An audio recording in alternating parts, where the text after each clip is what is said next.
Hello dear students, कैसे हैं आप सभी। आशा करती हूँ आप सब ठीक होंगे, स्वस्थ होंगे और पढ़ने के लिए तैयार होंगे। आईसीटी वर्चुअल क्लासरूम देहरादून में आप सभी का स्वागत करती हूँ।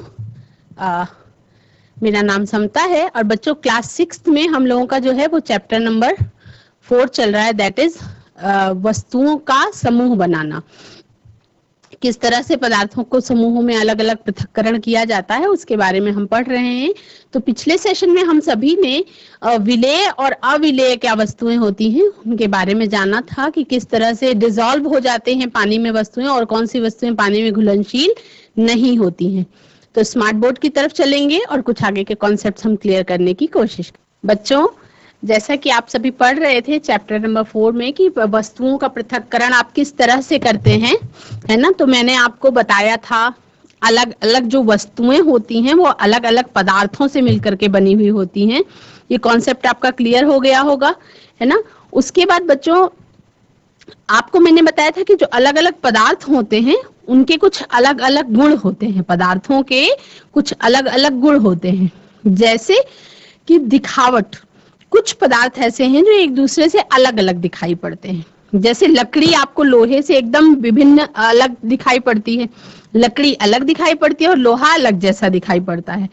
अब कुछ धातुएं हैं, वो धातुएं भी आपस में, जैसे लोहा अलग दिखाई पड़ता है, तांबा अलग दिखाई पड़ता है और एल्यूमिनियम जो है वो एकदम अलग तरीके का मटेरियल दिखाई पड़ता है। लेकिन फिर भी लोहे में, तांबे में और एल्युमिनियम में कुछ समानताएं भी हो सकती हैं, कुछ सिमिलैरिटीज भी हो सकती हैं ऐसी जो लकड़ी में नहीं पाई जाती हैं। तो पदार्थ इसलिए जो सिमिलैरिटीज हैं इसके आधार पे लोहा, तांबा और एल्युमिनियम को धातुओं की कैटेगरी में रखा गया है और लकड़ी को क्या किया गया है, अधातुओं की कैटेगरी में रख दिया गया है। उसी प्रकार से हमने एक और पदार्थ के गुण के बारे में जाना था कि कठोरता और कोमल। किस तरह से जब आप किसी अलग अलग पदार्थों को दबाते हैं, अपने हाथों से पुश करते हैं, तो उनमें से कुछ को दबाना क्या होता है, कठिन होता है और कुछ को दबाना बहुत आसान होता है। जैसे आप अगर एक एक्टिविटी करके देखने को मैंने बोला था कि मान लीजिए आप अगर एक की लेते हैं, एक चाबी लेते हैं धातु से बनी हुई, तो उससे आप लकड़ी को खुरच के देखिए, एल्युमिनियम को खुरच के देखिए, एक पत्थर के टुकड़े को खुरच के देखिए, एक कील को खुरच के देखिए, एक कैंडल को यानी कि मोमबत्ती को खुरच के देखिए और कुछ चाक या अन्य कोई पदार्थ उससे खुरच के देखेंगे अगर उसकी सतह पे, तो क्या होगा कि जिसको आप आसानी से खुरच सकते हैं या जिसको खुरचने पर कुछ तत्व, कुछ पदार्थ बाहर निकल आता है, वो पदार्थ कोमल पदार्थ कहलाते हैं। और जिनको आप दबा नहीं सकते इजीली, जिनसे कोई चीज खुरचने पर बाहर इजीली नहीं निकलती है, वो क्या, कठोर पदार्थ होते हैं। जैसे कि रुई कोमल पदार्थ है, स्पंज कोमल पदार्थ है और लकड़ी कैसा है, कठोर पदार्थ है। तो ये भी पदार्थ का एक क्या हो गया बच्चों, गुण हो गया। क्या हो गया, एक गुण हो गया। इसी तरह से मैंने आपको बोला था कि एक एक्टिविटी आप कर सकते हैं, जैसे आप चीनी इकट्ठा कीजिए, नमक, चौक का पाउडर लीजिए, बालू लीजिए, लकड़ी के बुरादे लीजिए थोड़ा थोड़ा, और उसके बाद पानी के ग्लास लीजिए कांच के और उसमें पानी भरिए। पानी भरने के बाद जो अलग अलग मटेरियल आपने लिया है उन सबको आप पानी में डाल के और चम्मच से हिला हिला के मिलाने की कोशिश करिए। कुछ देर तक इंतजार करिए, उसके बाद आप रिजल्ट देखते हैं, प्रेक्षण कीजिए, रिजल्ट देखिए कि क्या पता चलता है। तो पता ये चलता है कि जल में मिलाए गए जो पदार्थ हैं उनमें से कुछ तो ऐसे हैं जो जल में गायब हो गए, लुप्त हो गए, जो आपको दिखाई नहीं पड़ रहे अब मिल जाने के बाद, और कुछ ऐसे हैं जो दिखाई पड़ रहे हैं। तो उस तरह से वो घुलनशील हैं या घुलनशील नहीं हैं, इस आधार पे आप समझ सकते हैं। तो मैंने आपको बताया था कुछ और पदार्थों के बारे में, जैसे आपका हल्दी पाउडर है, टर्मरिक पाउडर है, जैसे कि आपका ये पानी में घुलनशील है कि नहीं। आप अगर एक्टिविटी करके देखें तो आप ये समझ पाते हैं कि ये जो है ये पानी में घुलनशील है। तो इसको क्या कहेंगे, सॉल्युबल कहेंगे, यानी कि विलेय कहेंगे। टैल्कम पाउडर है, जो टैल्कम पाउडर है बच्चों, टैल्कम पाउडर कैसा है, पानी में घुलनशील नहीं है। तो इसको क्या कहेंगे, अविलेय या इनसॉल्युबल की कैटेगरी में रखेंगे।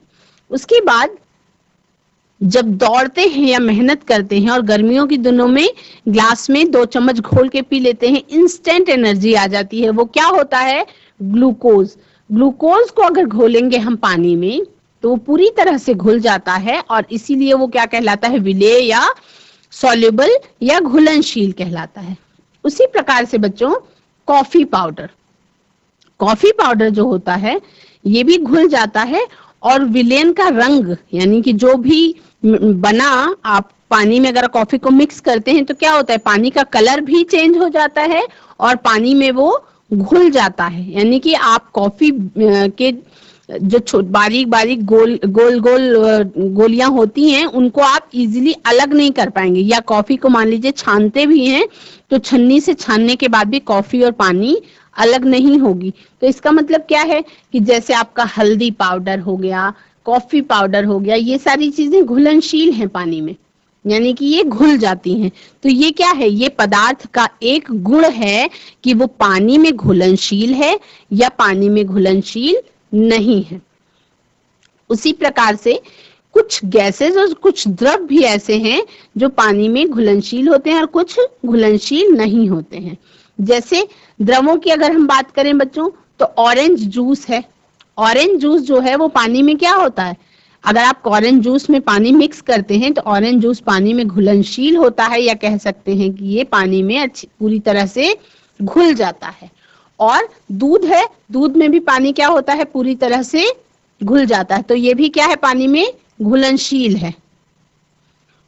और केरोसिन, किसी भी ऑयल की अगर हम बात करते हैं तो ऑयल क्या होते हैं, पानी में अविलेय होते हैं या घुलनशील नहीं होते हैं।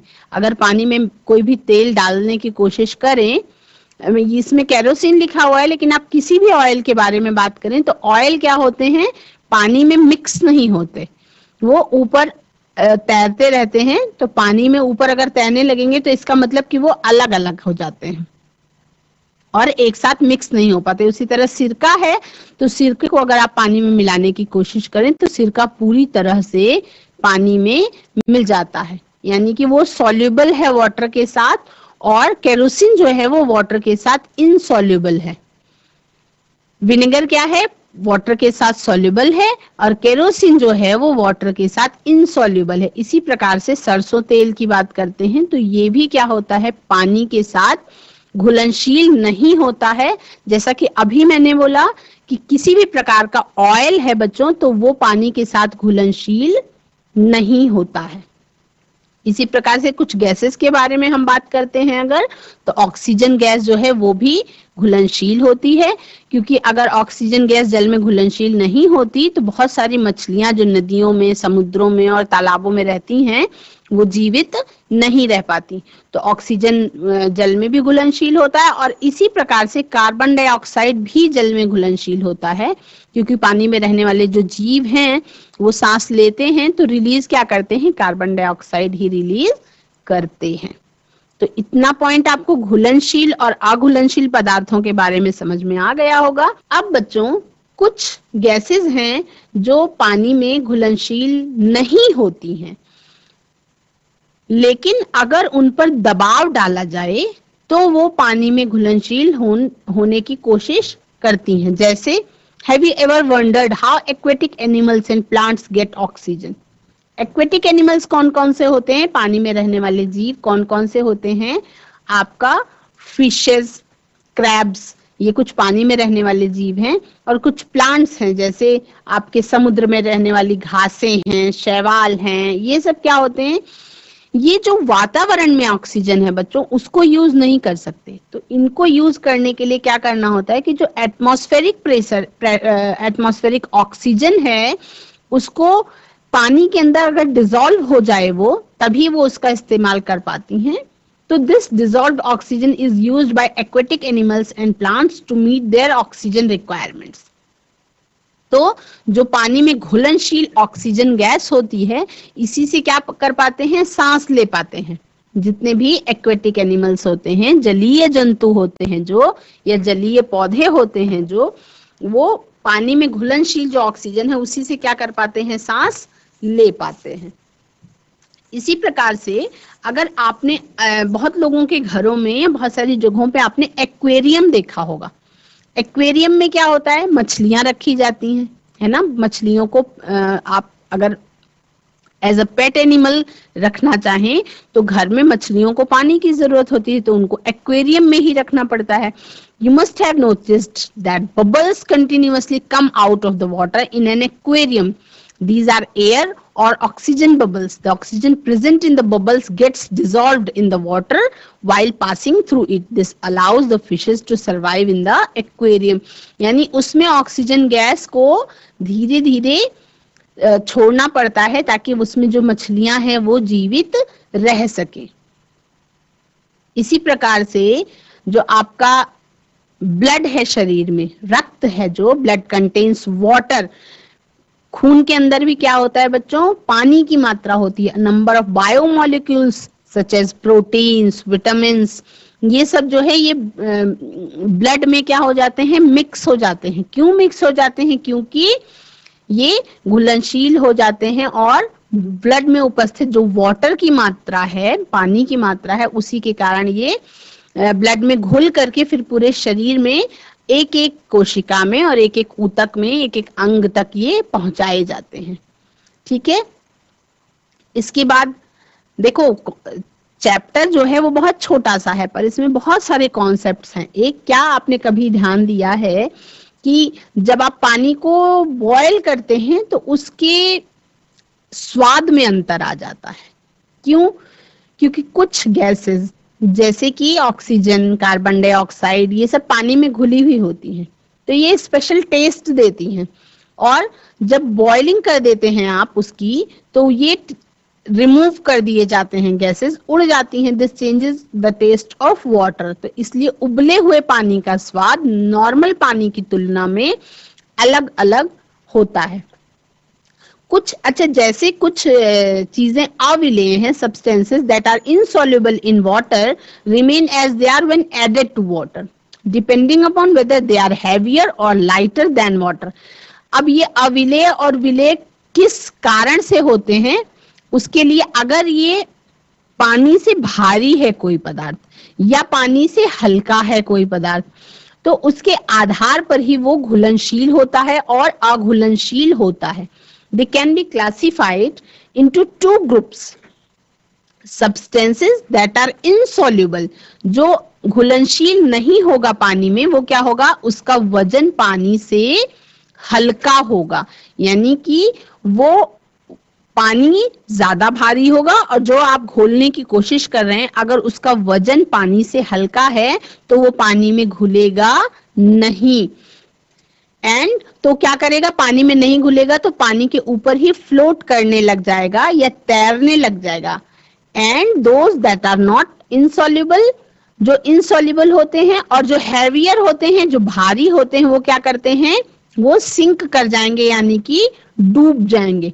तो जो विलेय हैं और जो अविलेय हैं उनको आप इस तरह से भी समझ सकते हैं कि जो जिसका वजन पानी से कम होगा वो पानी पर तैरते रहेगा, और जिसका वजन पानी से ज्यादा होगा वो क्या होगा, पानी में डूब जाएगा। कलेक्ट द फॉलोइंग ऑब्जेक्ट्स, और आप कौन कौन से ऑब्जेक्ट्स हैं जिनको इकट्ठा करेंगे। छोटा सा पीस आप टुकड़ा लकड़ी का लीजिए, एक पेन लीजिए, एक कार्डबोर्ड का टुकड़ा लीजिए, एक एम्प्टी बॉटल लीजिए ढक्कन लगी हुई, एक प्लास्टिक की बॉल ले सकते हैं आप, एक सिक्का ले सकते हैं, और एक ऐसा ग्लास ले सकते हैं जिसमें आधा पानी भरा हुआ हो। और उसके बाद इन सारे मटेरियल्स को एक एक करके, अगर आप मान लीजिए टब में आपने पानी भर लिया और उसमें डालने की कोशिश करते हैं, तो जब आप किसी चाबी को पानी में डालते हैं तो क्या होता है, चाबी पानी में डूब जाती है। अगर आप एक लकड़ी के टुकड़े को पानी में डालने की कोशिश करते हैं तो वुड का पीस क्या होता है, डूबता नहीं है, पानी के ऊपर ही तैरता रहता है। उसके बाद अगर आप किसी पेन को लेते हैं और उसको क्या करते हैं, डुबाने की कोशिश करते हैं, पानी में डालते हैं, तो क्या होता है, आप देखते हैं कि वो पानी के अंदर डूब जाता है। उसी प्रकार से आप कार्डबोर्ड लेते हैं तो कार्डबोर्ड क्या करता है, पानी में नहीं डूबता। खाली बॉटल पानी में नहीं डूबेगी, प्लास्टिक बॉल पानी में नहीं डूबेगी। तो ये चीजें एक्टिविटीज करने की हैं। आप बहुत सारी चीजें इकट्ठा करके देख सकते हैं कि क्या पानी में डूब रहा है और क्या पानी में नहीं डूब रहा। तो कुछ चीजें ऐसी हैं जो पानी में डूब जाएंगी और कुछ चीजें ऐसी हैं जो पानी में नहीं डूबेंगी। जैसे अगर आप सिक्का डालेंगे तो सिक्का क्या है, पानी में तुरंत ही डूब जाएगा, है ना। तो इस तरह से स्विमिंग ट्यूब कैसे काम करती है, इसमें air trapped inside the tube prevents it from sinking. जो स्विमिंग ट्यूब होती है, इसके पहिया के जैसे ये होता है ना, बिल्कुल गोल सा मोटा सा फूला हुआ ट्यूब के जैसा स्ट्रक्चर होता है। तो उसके अंदर क्या किया जाता है, हवा भर दी जाती है। तो हवा क्या होती है, पानी से हल्की होती है। तो इसलिए स्विमिंग ट्यूब जो है वो फ्लोट करती रहती पानी के ऊपर ही। तो इसलिए स्विमिंग ट्यूब के सहारे से इंसान भी पानी के ऊपर भी फ्लोट करता रहता है। तो जब स्विमिंग ट्यूब का यूज कहाँ किया जाता है, जब आपको पानी में तैरना सिखाया जाता है तो उस समय पे शुरुआत में स्विमिंग ट्यूब का भी यूज किया जाता है। ठीक है। इसके बाद कुछ ऐसी चीजें हैं जिनमें फ्लूइडिटी, आप उसमें वो कितना ज्यादा द्रवीय है, मतलब कितनी इजीली वो, ये कह सकते हैं कि वो बहता है। तो उसकी बहने की क्षमता कितनी ज्यादा है वो आप देख सकते हैं। तो वो जैसे वाटर है, पानी है, तो वो बहुत इजीली बहता है, फ्लोज इजीली। केरोसिन क्या है, केरोसिन फ्लोज लेस इजीली। तेल अगर कोई आप डालते हैं तो उतनी तेजी से नहीं बहेगा जितनी तेजी से पानी बहेगा। तो टोमेटो केचप है वो और थिक होता है, तो वो तेल से भी कम तेजी से बहेगा। और अगर वैसलीन है या कोई क्रीम है तो वो बहेगी नहीं, वहीं पे जहां आप छोड़ेंगे वहीं पे रहेगी।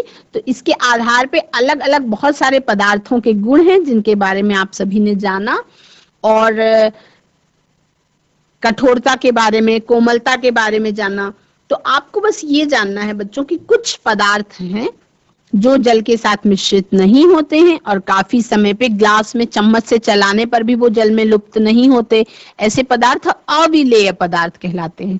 और जिनको आप पानी में डाल के चम्मच से मिक्स करते हैं और वो घुल जाए पानी में, वो आपके विलेय पदार्थ कहलाते हैं। कठोर पदार्थ क्या हैं, वो पदार्थ जिनको आपको दबाव बना के दबाना आसान होता है वो कोमल पदार्थ कहलाते हैं। और कठोर पदार्थ वो होते हैं जिनको आप दबाव बनाएं लेकिन आसानी से आप ना दबा पाए, ऐसे पदार्थ आपके कठोर पदार्थ कहलाते हैं। फिर जितने भी पदार्थ हैं उनमें अलग अलग गुण होते हैं। ठीक है, अलग अलग पदार्थ के अलग अलग गुण होते हैं। कुछ ऐसे होते हैं जो पदार्थ जिनसे होकर के वस्तुओं को आर पार देखा जा सकता है, वो पारदर्शी पदार्थ कहलाते हैं, या आप उनको ट्रांसपेरेंट पदार्थ कहते हैं। कुछ ऐसे पदार्थ होते हैं जिनके आर पार आप जब देखते हैं तो आपको क्लियर नहीं दिखाई पड़ता लेकिन दिखाई पड़ता है, वो आपके पारभासी पदार्थ कहलाते हैं। और कुछ पदार्थ ऐसे होते हैं जिनको अगर आप सामने रखें और देखने की कोशिश करें तो आर पार बिल्कुल भी नहीं दिखाई पड़ता, वो पदार्थ आपके कैसे कहलाते हैं, अपारदर्शी पदार्थ कहलाते हैं या ओपेक मटेरियल कहलाते हैं। तो दिखाई पड़ने के आधार पे भी तीन प्रकार के पदार्थ हो गए, एक आपका पारदर्शी हो गया ट्रांसपेरेंट, दूसरा अपारदर्शी हो गया ट्रांसलूसेंट, और तीसरा हो गया कि आपका पारदर्शी हो गया ट्रांसपेरेंट, ठीक है, और पारभासी हो गया आपका ट्रांसलूसेंट, और ओपेक हो गया जो अपारदर्शी, जिससे आप बिल्कुल भी आर पार देख नहीं पाते हैं। ठीक है, उसके बाद कौन से पदार्थ घुलनशील हैं, कौन से पदार्थ घुलनशील नहीं है, कौन से पदार्थ सॉफ्ट हैं और कौन से पदार्थ खुरदुरे हैं। तो इसके आधार पे आप सबने जाना कि आपके चारों तरफ की जो भी वस्तुएं हैं वो अनेक पदार्थों से मिलकर के बनी हुई हैं, और किसी दिए हुए पदार्थ का इस्तेमाल करके बहुत सारी वस्तुओं का, बहुत सारे ऑब्जेक्ट्स का निर्माण किया जा सकता है। कोई जरूरी नहीं है कि एक पदार्थ के लिए एक वस्तु के लिए एक ही पदार्थ का इस्तेमाल किया गया हो सकता है कि किसी एक वस्तु को बनाने के लिए 2 से 3 पदार्थों को इस्तेमाल करने की आवश्यकता हो, तो पदार्थों को मिक्स करके भी यूज किया जा सकता है। मैंने एक क्वेश्चन आप सभी से पूछा था बच्चों कि स्टील की प्लेट जो होती है, स्टील की प्लेट जो होती है वो कैसे, तो वो केवल लोहे की नहीं बनती है, उसमें दो धातुएं मिक्स करके बनाई जाती है स्टील, है ना। तो वो क्या हुआ, मिश्रित पदार्थ है। स्टील जो है वो एक टाइप का मिश्रित धातु है। और उसी प्रकार से अलग अलग पदार्थों के क्या होते हैं, अलग अलग गुण होते हैं। कुछ पदार्थ देखने में चमकदार होते हैं या शाइनी होते हैं, और कुछ ऐसे होते हैं जिनमें नेचुरल शाइन नहीं होती है। कुछ कैसे होते हैं, चिकने होते हैं, और कुछ कैसे होते हैं जो बहुत ज्यादा कठोर होते हैं, खुरदुरे होते हैं। कुछ पदार्थ घुलनशील होते हैं, कुछ पदार्थ अविलेय होते हैं, कुछ विलेय होते हैं, कुछ पारदर्शी होते हैं, कुछ अपारदर्शी होते हैं, और कुछ पारभासी भी होते हैं। तो इसी तरह से पदार्थों को उनके गुणों में समानताओं और असमानताओं के आधार पे, यानी कि किस पदार्थ के किस गुण में क्या समानता है, क्या सिमिलैरिटी है और क्या डिसिमिलैरिटी है, इसके आधार पे आप उसको अलग अलग समूहों में बांट सकते हैं। और वस्तुओं को उनकी सुविधा और उनके गुणों के अध्ययन के लिए ही अलग अलग कैटेगरीज में बांटा जाता है।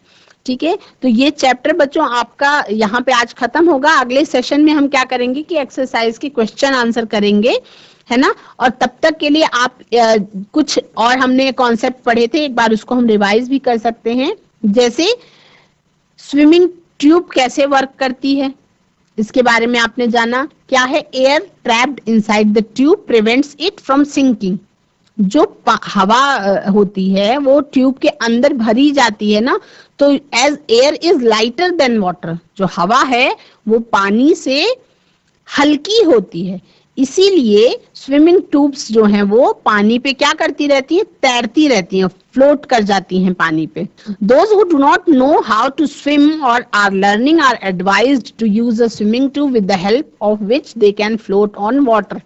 जो भी स्विमिंग सीखने की कोशिश करते हैं, सबसे पहले तो शुरुआत में जब उनको तैरना नहीं आता है तो उनको तैरना सीखने के लिए इसी स्विमिंग ट्यूब की सहायता लेनी पड़ती है।